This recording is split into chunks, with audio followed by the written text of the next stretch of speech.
Hello and welcome to the WFCC Learner's Corner. In this video, we'll be learning what self-mates are.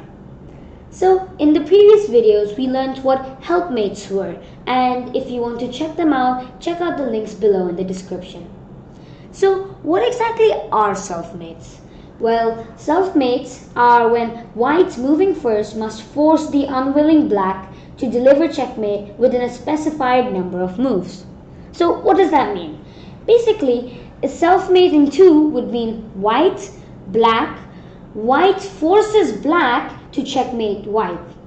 So white makes such a move such that black has only one option left, which would be to checkmate white. And black does not cooperate and tries to avoid giving mate for as long as possible. And normally in self-mates, white has only one correct move, which is capable of achieving the task in the specified number of moves. So for example, a self-mate in 2, you must try and finish the game off in 2 moves such that the white king gets checkmated. And normally the play consists of various black defenses for the white moves, after which white's responses to them. And each variation finishes with a forced mating move by black. So now, let's see an example to study this further by G.F. Anderson, which won 5th honorable mention in BCF 1946-47.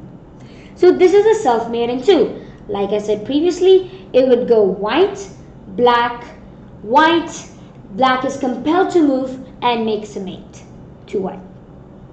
So how exactly do you solve such problems? Because at first it may look super difficult. Well, so you see this king here, right? We want to try and get this king checkmated. And we can already see f7, e5, f5 and g6 are already protected, along with these squares of course being protected as well by the white pieces. So we just have to somehow see how we can figure out how g7 can also be protected so that when checkmate is given, the white king would get checkmated. And so one thing which we see already is that if we try and move the rook away, g7 would ultimately get defended by this bishop. But the only problem is that this queen, this knight, and this bishop can also enter in.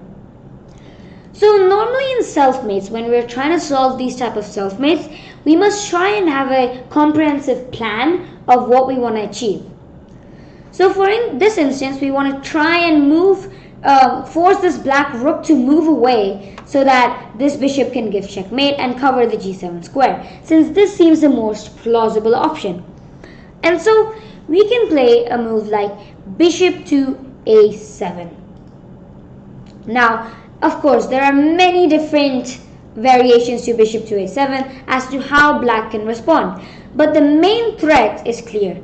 We want to play f3 check, and after rook into f3, that would be a double checkmate. Now, the thing is, for example, let's see if like black just plays a random move like rook c6, then f3, forcing the king so that the king has no other option, and so black must play rook into f3, which will ultimately lead into the mate as it's shown. So how can black stop this? Since black is of course not wanting to checkmate white. Well, there are many different ideas. So for example, let's say if black decides to move the rook away. So rook to c8 check, for instance. Well then, now we can play queen to e5 check. And this time, black has no other moves because he can't move to d3, f3, and all the other squares are of course defended by the queen. Therefore, black must take this queen, which of course is checkmate. So moving the rook to c8 doesn't work. How about a interesting idea like rook c5? So now if queen e5 check, we have 2 different options and we can take with the rook, thus there will be no mate. But then white decides to play queen d4 check. And basically this capitalizes on the fact that after rook c5, this bishop gets blocked from defending d4, and therefore queen d4 check is possible, bishop into d4, and this knight is of course pinned.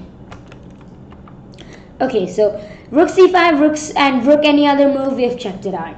Now, what happens if he just takes this bishop? What's going to happen? Well, now once this rook goes away, white can capitalize on the fact that this rook is now supporting the c6 square, and therefore queen c6 check. Again, black has no other option. He must take the queen, and which will be mate, since of course this knight is pinned and cannot interfere with knight d4. For example, if he goes rook to b6, again trying the same idea, trying to block this bishop, but also trying to keep the c6 square under control by this rook. Well, now we have queen d3 check. Quick note, you might be wondering why rook b6 is a defense to the f3 check. Well, now the thing is, after f3 check, black doesn't have to take the rook, take this pawn, because he can also go king e3, since this rook blocks this bishop. But now we have a different idea, queen to d3 check. After which rook into d3 will be made, and this was not possible earlier, because when rook b6 is played, this bishop is of course blocked from coming to d4, and white can capitalize on that by playing queen d3, rook into b3 mate. Finally, what happens if black just goes for something like bishop to f5? We have knight c5 check. After which rook into c5 is mate.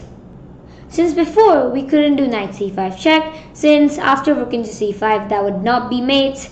However, here once the bishop moves to f5, e6 square is now controlled. Therefore, rook into c5 is also mate.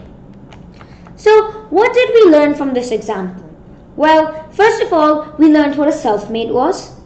Secondly, we also understood this concept known as a half pin. So a half pin is when two pieces are placed such that if any one of the piece moves, the other piece will get pinned. So for example, if this queen moves, then this knight is of course pinned, and vice versa. And secondly, we saw what a battery was. So a battery is an arrangement of two pieces which are capable of giving a discovered attack. For example, if this rook moves, there's of course going to be discovered attack, and white capitalized on that to give a self-mate. So thank you for watching, and see you in the next video.